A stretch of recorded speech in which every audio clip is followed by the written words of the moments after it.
O primeiro homem que iremos mencionar é Enoque. A história de Enoque é uma das narrativas mais misteriosas e intrigantes da Bíblia.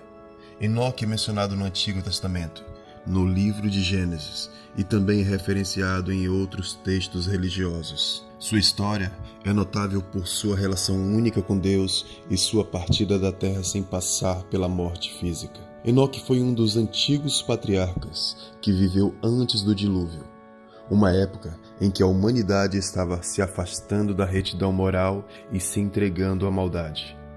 Segundo a Bíblia, Enoque era filho de Jared e o bisneto de Sete, o terceiro filho de Adão e Eva. A Bíblia registra sua genealogia em Gênesis capítulo 5, afirmando que ele viveu 365 anos. O que torna a história de Enoque particularmente notável é que ele andou com Deus. Isso é mencionado em Gênesis capítulo 5, versículo 22, e é uma declaração significativa.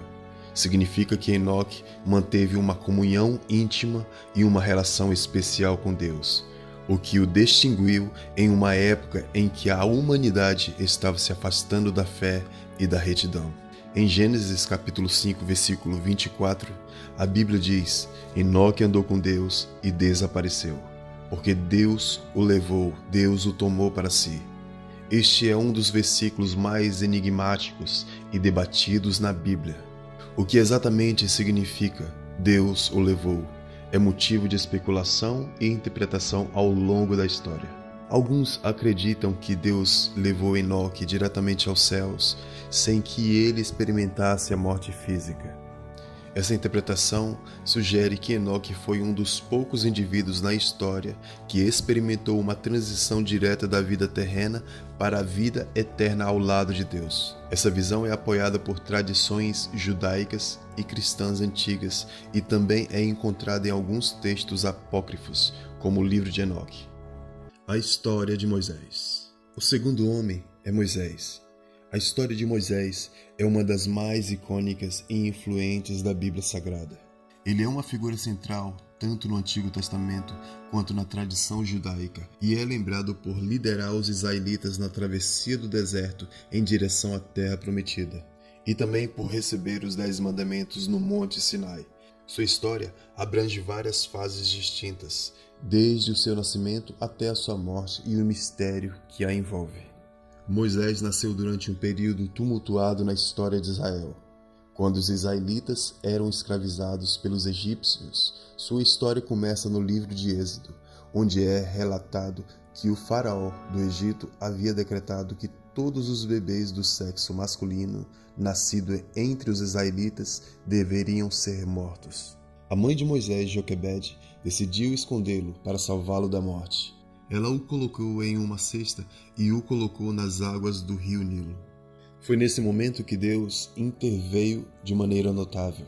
A filha de Faraó encontrou a cesta e, com compaixão, adotou Moisés como seu próprio filho, dando-lhe o nome de Moisés, que significa tirado das águas. Assim, Moisés foi criado no palácio egípcio, desfrutando de privilégios e educação excepcional, sem saber inicialmente de sua verdadeira herança israelita. No entanto, quando adulto, Moisés descobriu suas raízes israelitas e, ao testemunhar a expressão de seu povo, acabou matando um egípcio que estava maltratando um israelita. Temendo por sua vida, Moisés fugiu para o deserto, onde passou 40 anos vivendo uma vida simples como pastor.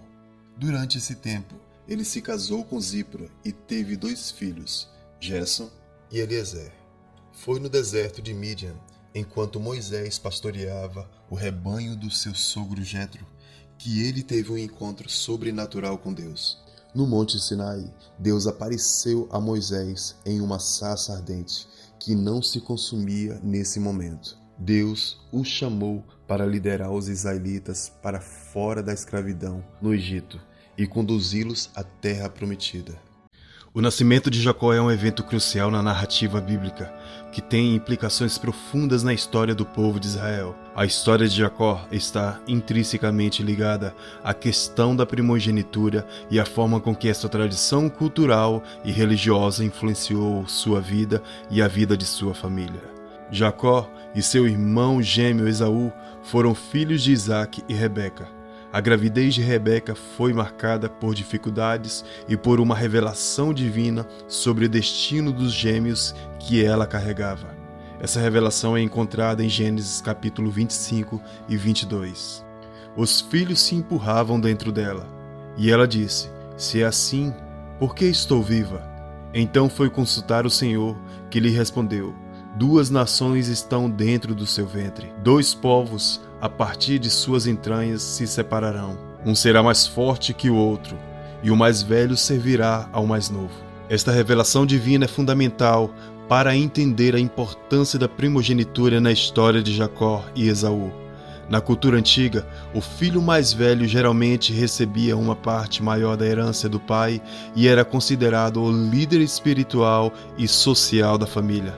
O nome Jacó é significativo, pois é derivado da palavra hebraica Yaakov, que significa aquele que segura o calcanhar ou aquele que suplanta. Esse nome pronuncia o papel que Jacó desempenharia na história, pois ele eventualmente suplantaria Esaú em importâncias e bênçãos. Um dia, Esaú voltou do campo esgotado e com fome, e viu Jacó cozinhando um ensopado. "Por favor", disse Esaú, "deixe-me provar desse ensopado vermelho. Estou faminto." Jacó respondeu: "Venda-me primeiro o seu direito de filho mais velho." "Estou à beira da morte", disse Esaú. "De que me serve o direito de filho mais velho?" Mas Jacó insistiu: "Jure primeiro." Ele jurou e vendeu a Jacó o seu direito de primogenitura. Então Jacó deu a Esaú pão e ensopado de lentilhas. Esaú comeu, bebeu, levantou-se e saiu. Assim desprezou o seu direito de filho mais velho. A história de Ezequiel no Vale de Ossos Secos é um relato bíblico encontrado no livro de Ezequiel, no Antigo Testamento da Bíblia. Ela descreve uma visão profética do profeta Ezequiel, onde Deus o conduz a um vale cheio de ossos secos, representando a nação de Israel em um estado de desolação espiritual e física. Essa visão carrega significados profundos sobre a restauração e renovação que Deus pode trazer mesmo em situações aparentemente sem esperança. Ezequiel testemunhou a destruição de Jerusalém pelo exército babilônico em 586 a.C., uma tragédia que ele havia previsto em suas profecias.